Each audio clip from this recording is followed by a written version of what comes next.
The story of what happened to Glitchex and the lack of explanation to it all really makes you question all of the decisions going on behind the scenes at some of these networks. If you haven't heard of Nickelodeon's Glitchex before, that's a shame, and if you have, then I am so sorry because you know the pain of getting something genuinely interesting only for it to be ripped away from you. Cue that one scene from Uncut Gems. How would you show me something if I couldn't have it? It's a shame really, as Glitchex not only had a fun premise, but the show had support behind it from the fans who watched. The problem comes from what happened before the show would even premiere. So today we are going to take a look into the show Glitchex, see the role Nickelodeon played in letting it fall to the wayside while it still garnered attention from where it was essentially dumped on, that being Netflix. So much like the show, let's see where this glitch occurred that stopped the show from continuing, capture it like a Ghostbuster, see how it was trying to be erased from our minds like in Men in Black, and reverse through the timeline to see how it all started in the first place, before it was purposefully led to its downfall.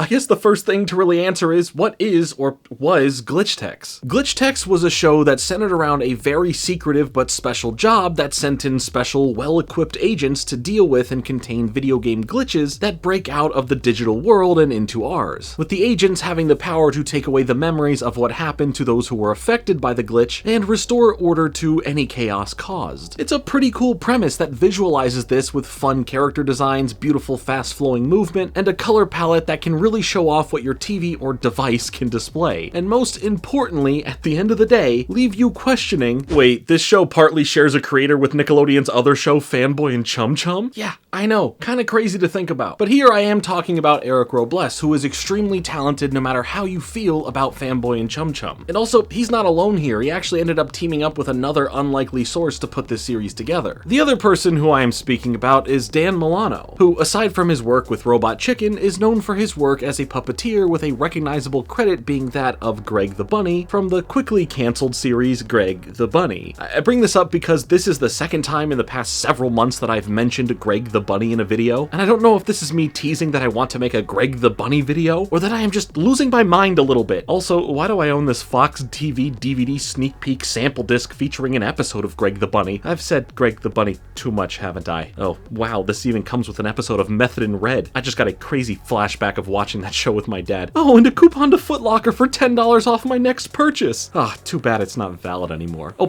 hey, but you know what is valid? 10% off your next purchase of Gamer Subs by using my code FRINGE, at checkout or by hitting the link in my description. Hi, I'm Jordan Fringe from the internet and YouTube channel Jordan Fringe. And I like your face so much that not only will your next purchase be 10% off, but every purchase you ever make by using my code FRINGE will be 10% off. Why? Because you deserve it, that's why, you little unhydrated internet explorer. You know what's technically not a glitch? Using my code FRINGE for 10% off every time at Gamer Subs. Sure, go ahead and pay 10% more without using my code FRINGE and see how that feels. Because just like your wallet, I'll be crying a little too. It's simple. Use my code FRINGE, save 10%. Gamer Subs. It's in the cup. Why did you say that like EA Sports? This is why your wife left you, Larry.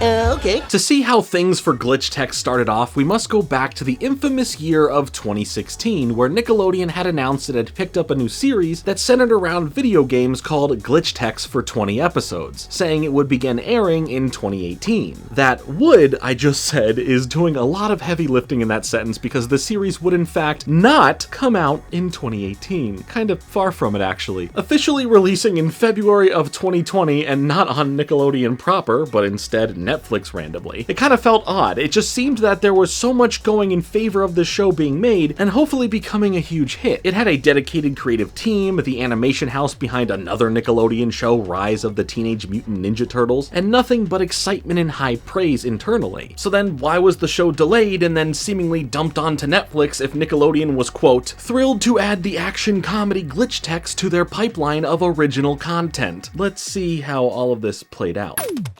What? Took your sweet time logging in, didn't you? The series comes from a stellar creative team who has given us great characters, an exciting world, and a truly innovative take on connecting games with storytelling through a show we think kids will love. That quote comes from James Stevenson, the at the time Senior Vice President of Animation Development and Production. I don't disagree with any part of that statement made. Glitchex in general is a really entertaining show with a great premise that really hooks you in thanks to the help of some great character dynamics. But to go through the timeline of what we do know that went on from this promising new series to a project delayed, to then having its episodes cut and then released outside the network, let's talk about the few main events that are pivotal in understanding what went wrong. Firstly, let's head to January 7th, 2019, where some unfortunate news would be broken to the internet and animation fans that things aren't looking good for Glitchex. Thanks to Evan Palmer, a character designer who was working on the series, he tweeted out, "So bad news, Glitchex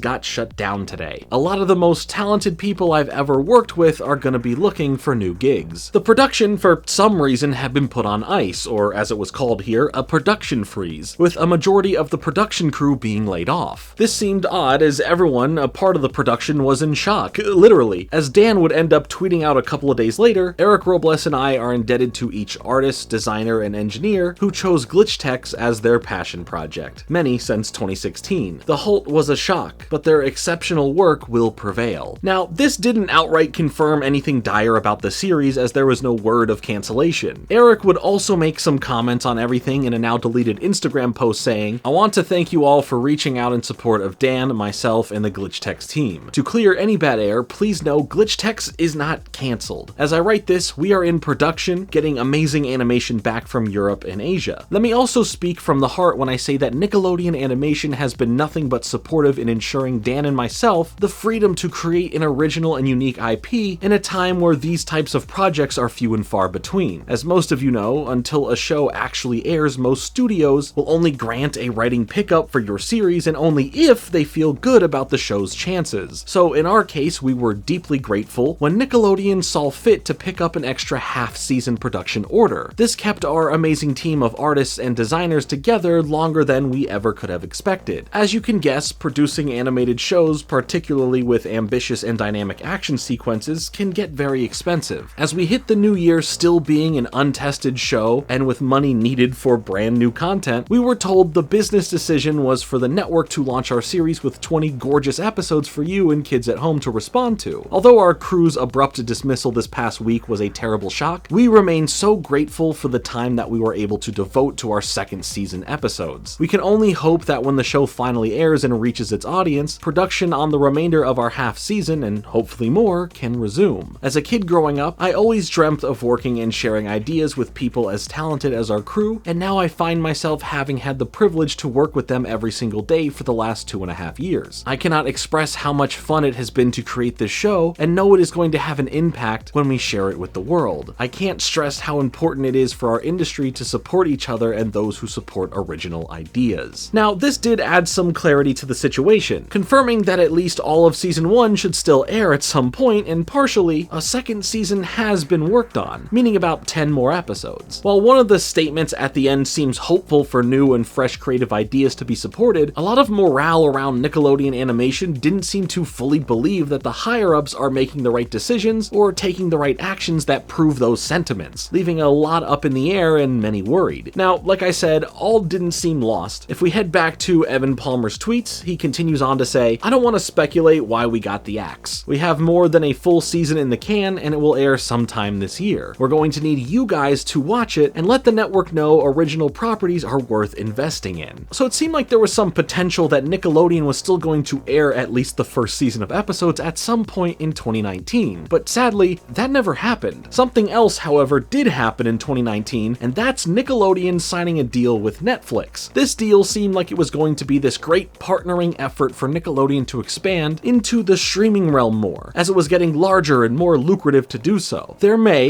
I guess there were some ulterior motives, however, but I'll touch on that in a second. This would see original animated series and films created for the streaming service through a multi-year output deal. Netflix and Nickelodeon have been no stranger to each other, as Viacom has had other deals for other programs outside of Nickelodeon with them, as well as Nick even had legacy animated film specials like Rocko's Modern Life Static Cling and Invader Zim Enter the Florpus released directly onto Netflix. But now, once this new deal was signed, Nickelodeon ended up using Glitchex as something original to bring to Netflix. So it didn't start as an original piece that was being made for Netflix, it was just used as something they had to be turned into something that can be used as an original piece for Netflix. Now, some points to note here, like the fact of what really happened behind the scenes during production of the series. We know that it didn't meet its original airing window of late 2018, being delayed based on the production still being in heavy development. The only thing we can really point to for this to be a real problem for Nickelodeon is budgetary constraints. The overall assumption is that the show just cost too much money. We've heard Eric say that, and if we look back to Evan Palmer's tweets once more, he does state, when the show drops, y'all are gonna flip. The boarding, color, and design are all top notch. It looks 10 times more expensive than your average show. And that may have been the case. It may have just been 10 times more expensive. So mix all of that with the show not coming out in 2018 and with what Nickelodeon was gearing up to shift focus for in 2019 and beyond, it seems that Nick decided to pull the cord on the production and use the series in a way that lets them not write the series off completely, and most likely recuperate some amount of money, all while not having to continue to spend money on making more episodes. So what was this new focus Nickelodeon was going to have moving forward? Sure, they had just signed a deal with Netflix, but what if Viacom had larger plans in general not far in the future? In 2018, there was a leadership change at Nickelodeon, leading to Seema Zargami stepping away, while Brian Robbins would come in, and in every event of this happening for any network, programming and direction of the network get a bit mixed around and changed. This did leave Glitchex in the middle here of two different leaderships, which could have played some sort of role as to why 3 months after the leadership did change, that production came to a halt and later on became this expensive already made production that can be given to Netflix for that deal. But then why is Glitchex considered abandoned? If that was the case of why it shifted to release on Netflix and be a part of this streaming deal, how could a show that had so much hype and support given to it by fans when it did release end up with more questions than answers, and in the end never officially being cancelled after the silence, as they just were kind of left there to exist as these 19 episodes that ended up releasing?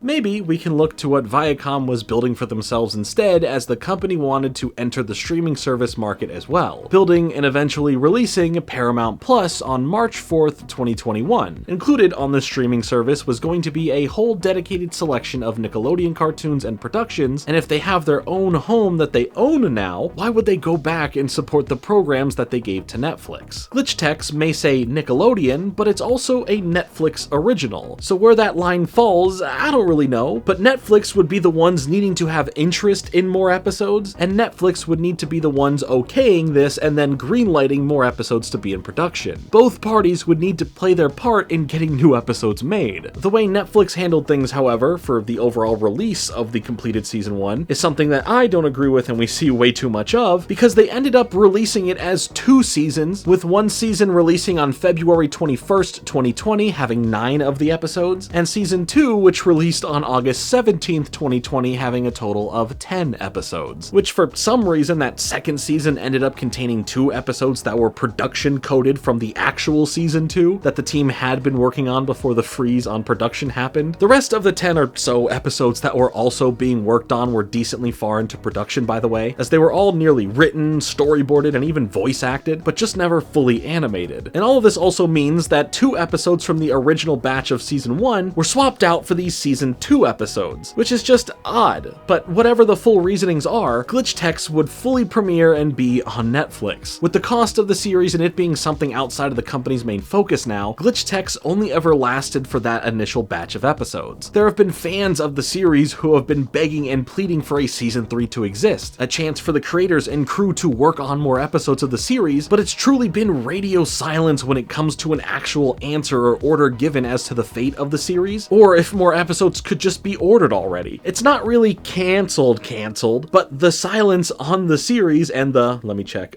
no work done on it in many years, with everyone going to work on other shows, yeah, it's safe to say that unless any miracle comes around and changes things, Glitchex is probably just canceled, and now lives on at least as just this little glitch in the system that is Netflix. It's all really just an unfortunate series of circumstances. Glitchex, for what we did get, is a fantastic and well-made animated series. It just truly is a tragedy that it never got the proper chance to shine. I do genuinely love the series. I think the concept in general is cool and would resonate with the audience it was made for, and it did. That's the worst part about all of this, honestly. Out of the 30 episodes we were supposed to get for the series, the 19 episodes split over 2 seasons really left a solid impact on those who checked it out. Five and Miko, the main 2 characters of the series, really end up stealing the show, from the ways in how they communicate with one another to how they end up working together to defeat whatever video game related problems come their way. They're just a really great duo to root for. Mitch, love him or hate him, is a fantastic character that constantly has you feeling differently about how you view him, his actions, and his importance. There's a constant progression of integrating more video game related terms or features that make the world feel lived in and the concept in general feel well thought out. The level of quality that each episode has packed into it, especially from the animation and color palette, makes you, 1, feel that this definitely was an expensive production, but 2, makes it feel well used in delivering a finished episode that truly, in the words of John Hammond, spared no expense. There just really is so much potential left for the show that it truly hurts that it feels so left out to be what feels like an unfinished art project, you know? Like, the episodes we do have are really cool, the animation is gorgeous and the characters are great, but you can't help but feel let down. Not by the creators or the crew who worked on the series, but the network itself. It's the network who failed Glitchex. Nickelodeon is no stranger to making bad decisions when it comes to canceling great shows, saying no to shows that go on to have greater success on other networks that say yes, and to letting series be placed off their immediate radar or on secondary channels, Nicktoons Network, to just let a series die elsewhere. Glitchex sits as an example of a great show with a loud fan base that has done nothing but try to prop the show up for 5 years. I implore you to go look online at the massive amount of people who have tweeted or made videos on the series and who have begged Nickelodeon and Netflix to figure something out to continue making the show. But clearly, Nickelodeon had other priorities and still has them, as they focused heavily on Paramount Plus shows. And not to throw shade or anything, most of those endeavors have ended with them mostly being removed and hidden from their own streaming service, so, you know, that says something. Maybe Nickelodeon should be investing in more original programming instead of only worrying about legacy IP that they know that they can fall back on because it's safe. But look, we didn't get stuff like SpongeBob by playing it safe. You got it by taking a chance on something new, something weird, something that was different, and it resonated well with audiences. You can't truly replicate it unless you're willing to give another new, weird, different idea a proper chance. I hope more future Nickelodeon shows actually get the chance. And here's hoping that we do see something with Glitchex in the future. But as for now, everyone's off doing some other project because it's been so long, and other opportunities came around. I believe Eric is now actually an executive producer and showrunner on the newly announced Stranger Things animated series Tales from '85, which will also have Flying Bark Productions, one of the animation studios who helped work on Glitchex, working on that show, so that's cool to see at least. In the end, it's a show that wore its inspirations on its sleeve. From video games to anime, Glitchex always just felt like a show that wasn't trying too hard to fit in. It just naturally built this aura of allowing anyone in and not turning the gimmick of video games into a cringy joke that makes it feel out of touch. Instead, it embraces the medium for better or for worse. I guess that's for you to decide, but I enjoyed my time with the series. But to kind of end things off, I want to leave you with a tweet from Glitchtech's other co-creator, Dan. Something I'm proud of that folks are starting to notice. Glitchex isn't trying to convince you it's cool. It's earnest, dorky, corny, and a love letter to things that brought our crew together.